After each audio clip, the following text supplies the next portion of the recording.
In this video, we are going to learn how to check if two string arrays are equivalent. Hello, this is Jagan from growwithdata. I am posting this video to share my knowledge in Python language with you. If this assists you in your interview preparation anyways, I'll be happy. I have created a playlist, Python interview questions 51 to 100, and I'll be tagging this video to that playlist. Now let's see the sample input data and we can talk about the question in detail. So here is what the input array is. So it's a element of strings. So what they are asking is, we have to check if the strings in word 1 is equal to the string in word 2. If you compare only the elements, right, first element A, B, and the first element in word 2 is A. So when you compare AB with A, it's not the same, right? This is not equal to. But when you get all the elements in word 1 and make a string, so now the word 1 is going to be A, B, C. Same way, if you do for word 2, you combine all the elements, it's going to be A, B, C. Now when you compare the value of word 1 and word 2, it's going to be A, B, C should be equal to A, B, C, right? So this is what they're asking. So first we have to combine all the elements in the array and compare that string with the second array. If it's same, you have to return true. If it's not same, you have to return false. So basically two things. One is you have to combine all the elements in the array and make it into a string. And second one is you have to compare each element of the string and make sure both the strings are same, right? So these two steps, we are going to do it in Python. Okay, let's start with this input variable, word 1 and word 2. Let's start with the function div grow with data. The inputs are word 1 and word 2. Now, I'm going to have a variable of check1 and check2 so that I can combine all the elements in the array and make it a string. So how will I compare it? I can just say for char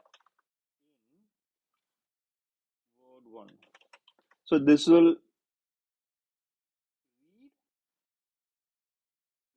read AB, right? And then you get C. So I'll just say check1 plus equal to the, you can just see char, right? So if I print check1, chk1, let's see what's going to happen. Let's call this function. So A, B, and the C will be concatenated and it becomes a string A, B, and C. Same thing I'm going to do for the second one. For C in word 2, check 2 is going to be that C. So now if you print check 1 and check 2, it's going to be ABC and ABC. Now I got two strings. For example, you say ABC, DE. Okay. So this is ABC, this is ABC, DE. Now I want to compare what is the first element of the string, second element of the string, third element of the string. If I want to go in the loop, I have to know how long I should go. Should I go for reading 3 characters or should I go and read for 5 characters, right? It doesn't make sense to go for 4 and 5 because the first one is having only 3. So to find which is the length of that loop, right? So we just say the minimum of loop is what going to be the required one. So say length of check 1 and the length of check 2. So out of this two length, check 1 and check 2, whichever is minimum, get that for the looping number. Now I go for I in the range, the minimum loop, I get that number. Now I have to say if the check 1 of I is not equal to check 2 of I. If it's not equal to, then you return false. If everything matches, you have to return true, but okay, let's say return true. Okay, if I run this, it still says true because it says ABC, but this one says ABCDE, but the return thing is true because it just checks only the first 3 characters, right? The length is going to be 3 out of 3 and 5, which is minimum. 3 is minimum, so it will compare the first 3 characters ABC, and it says matches and C returns true. But the problem is the second one is having extra characters, so it's not the same. So how will I do that? I can just say true if length of check 1 is equal to length of check 2, or I can simply say length of check 1 equal to check 2. So now it's going to be false. So if the position of the elements are not matching, right, then it will fail in this loop. So after that, the string is having different length, then it's going to return false. So this condition I can even check in the beginning itself. So here I can just say if the length is not equal to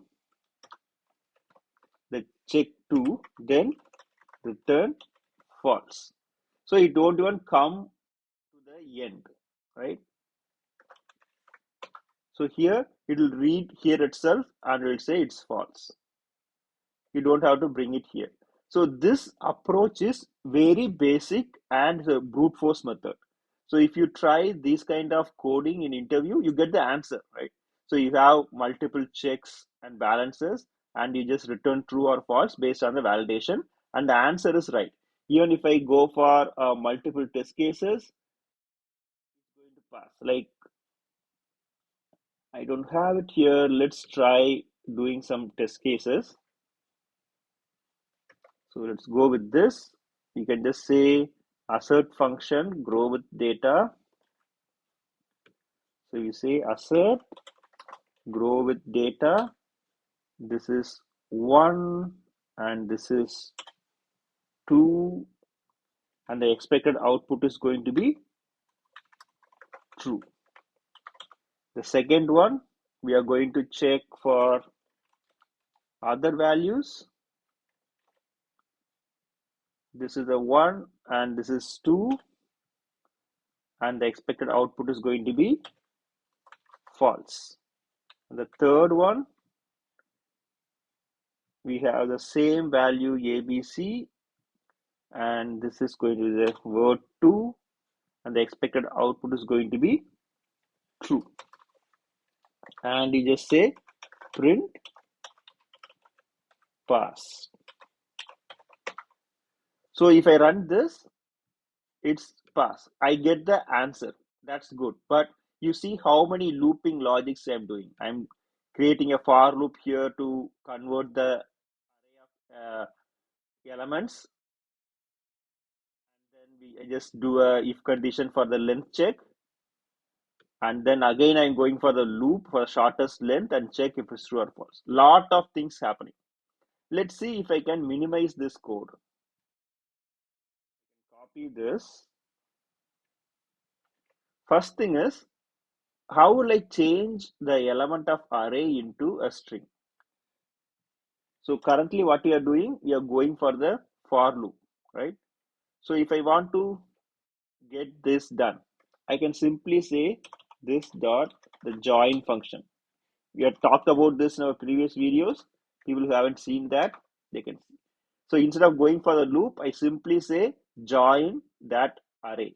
It will just get the string part of it. So instead of doing this 2, I can simply say this dot join word 1. Same way for check 2, I can say join word 2. I don't want to go for this for loop. So if I don't want this to, so if I run this, I get the same answer.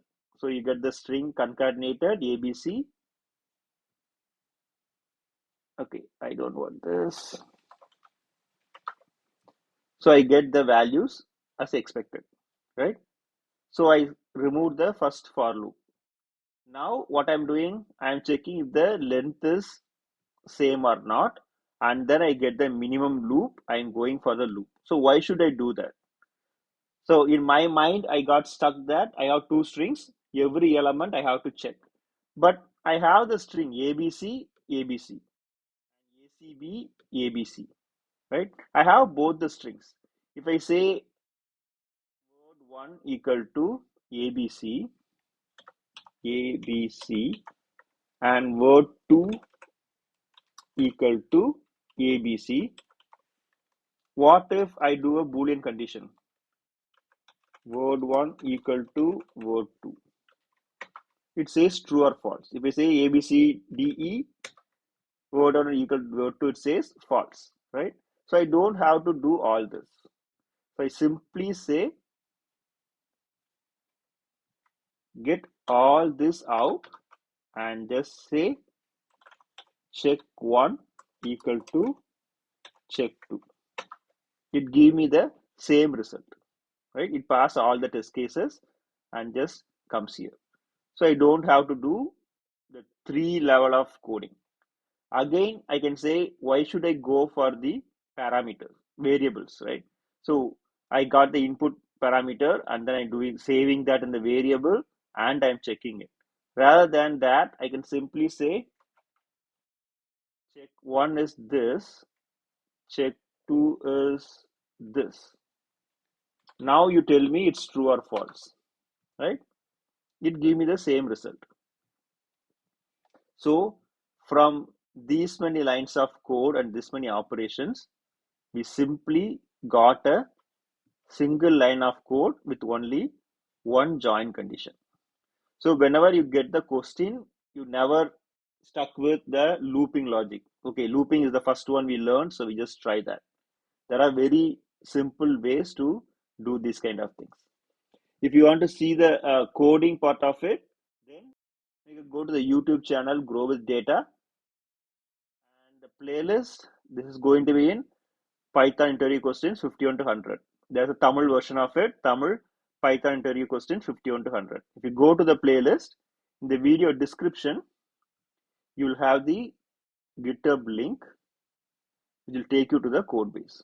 For every video, the relevant link will be in the page. This one is the 75th video. So this will be the link for that video. And you can see the first brute force method. And then we reduce the for loop with the join condition, and finally we did everything in a single line of code. So you can use this code for your practice. If you want to join the WhatsApp channel, there is a link here. You can use this and join Growth Data WhatsApp channel. Hope you like this video and thanks for watching.